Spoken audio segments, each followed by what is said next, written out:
Domin samun ingantattun fina-finan Hausa da kuma waƙoƙi, ku danna subscribe.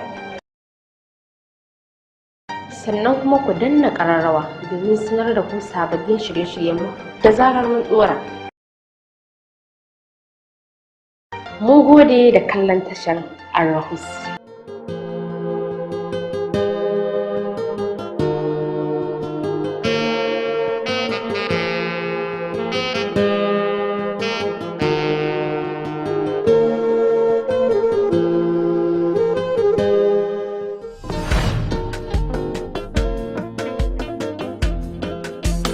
Mafarkin Minal ba ƙarya ba ne, gaskiya ne.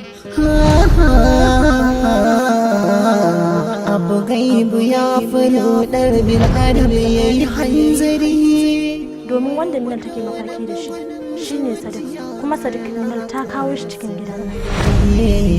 Tuwo ko fita ta numfashi na ƙara jinkiri. Kuma shi ne wanda Minal take mafarki da shi. Ba ke da hankali ne? Mahaukaciyar ina ne ke? Sha kawai.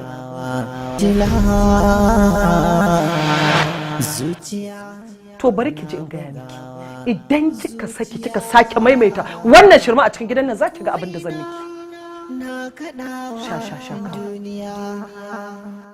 Mai tuna abu gaibu ya falo ɗarbin adam ya yi hanzari. Bari wadda wani bugun zuciya.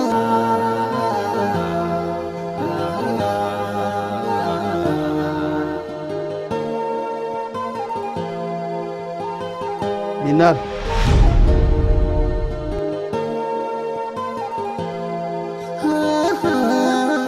Me faru kike kuka? Babu kuma babu san da zo.